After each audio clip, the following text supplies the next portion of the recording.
আমি চাই নির্মূল হক, এটা আপনার নির্মূল হক, আমরা এটা চাই, আমরা চাই না যে এটা চলো। আমরা এটা সব মিথ্যা কথা, আমরা তীব্র নিন্দা জানাচ্ছি। আসসালামু আলাইকুম, আমি মোহাম্মদ আব্দুল আলিম।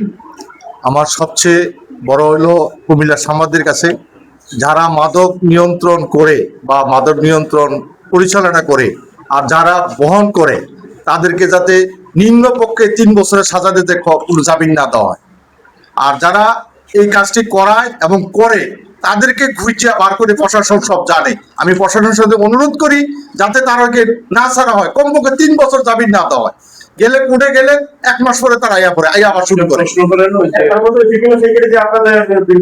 আমাদের বিরুদ্ধে লেখা হচ্ছে আমরা এই সমাজে বিভিন্ন জায়গায় আমরা কর্মকাণ্ড কাজ করি, তাদের বিরুদ্ধে আমরা কথা বলি, তারা এই জন্য আমাদের বিরুদ্ধে লেগে তাদের ফেক আইডি দিয়া আমাদেরকে হয়রানি করে এবং আমাদেরকে অপদস্থ করে, যাতে আমরা এগুলো না করি এবং আমাদের তারা হ্যাস্যগ্রস্ত করে, এগুলো যাতে না হয়।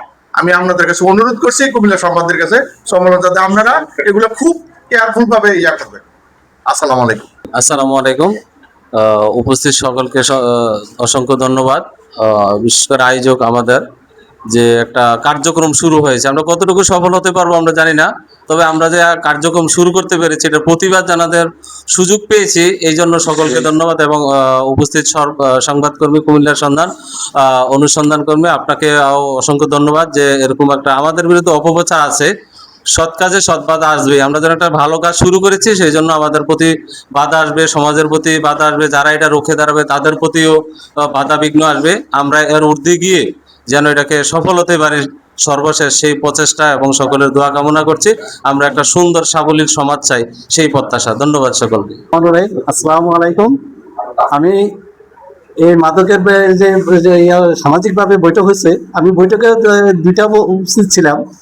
সবাই একমতে হচ্ছে আমরা যাতে মাদকটা নির্মূল হয়, কিন্তু যারা এই মাদকের বিরুদ্ধে অপপ্রচারটা করছে তাদেরকে তীব্র নিন্দা জানিয়ে আমি আপনারা মাদকের বিরুদ্ধে কাজ করছেন, কাজ করার পর আপনারা কি মনে করেন যে আপনাদের এলাকার লোকজনের আপনাদের বিরুদ্ধে যেগুলো বেকারি ভূষণ সরকার নামক ধরনের আইন দেখাদেখি করছে, এবং আপনারা এটা আসলে নির্মূল করার জন্য কি ধরনের পদক্ষেপ নিতে চান? এটা সম্পূর্ণভাবে নির্মূল করার জন্য যে আমাদের এই যে জাতীয় সংসদ সদস্য যে ঘোষণা দিয়েছেন জিরো টলারেন্স আনার জন্য, আমরা তার সাথে একমত এবং আমরা চাই এই জিরো টলারেন্সে আনার জন্য আপনাদের প্রতি অনুরোধ জানাচ্ছি।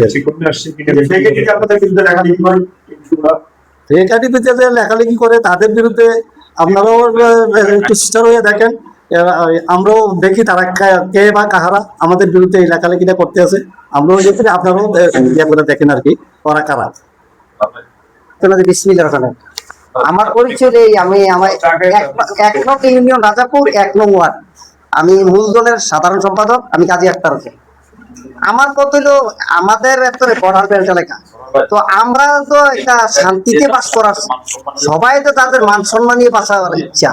তো এখন আমার প্রশ্ন হলো যারা মাদক কারবার করে এরা, আমরা মাননীয় সংসদ সদস্য আমাদের বুর্জুং ব্রাহ্মণপাড়া 5 নির্বাচনী এলাকা এবং আমাদের প্রধানমন্ত্রী তারেক জিয়ার নেতৃত্বে, ওনার সংসদ সদস্যের নেতৃত্বে আমরা কয়েকটা মিটিং হচ্ছে এই পর্যন্ত। এখনো মনে করেন বিভ্রান্ত করতেছে, আমাদের এই বিভ্রান্ত করার জন্য ফ্যাকারি দিয়া ইয়ে করতেছে। মনে ফ্যাকারিটা যারা চালায়, আমি মনে করি তার যেহেতু ফ্যাকারির পরিচয় দিতে হতো তার বাপ ছাড়া পুত্রের তো কোনো দাম নাই।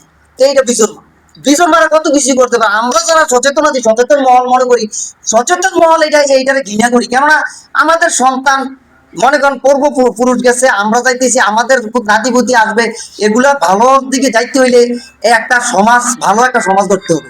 সমাজ গড়তে হইলে ওই প্রতিবাদ করলে মনে করেন এরা সোচ্চার হয় আর কি। তো আমার মনে হয় তারা এর সাথে জড়িত আছে, নাইলে তারা সোচ্চার হয় কেন? আমি মনে করি এই যে ফ্যাকাইটি যারা চালায়, এইটা তো একটাতে বললাম যে বাপ সারা যায় বিচর্মা, আমি মনে করি এটা। তো ধন্যবাদ আপনাকে, আপনি যে ধৈর্য তুলছেন কুমিল্লার সংবাদ। আমি আসসালামু আলাইকুম। আমি মোহাম্মদ সারোয়ার। আজকে যেই সত্যের সন্ধানে যেই আইডিতে অপপ্রচার চালানো হচ্ছে, আমরা এটার বিরুদ্ধে তীব্র প্রতিবাদ জানাচ্ছি কুমিল্লার সংবাদের মাধ্যমে যাতে এই যে অপপ্রচারটা তারা চালাচ্ছে এটা যাতে সঠিক তদন্ত করে তাদের বিচারের আওতায় যাতে আনা হয় এই অনুরোধ জানাচ্ছি আমি। এই বলে আমার বক্তব্য শেষ করছি। আসসালামু আলাইকুম।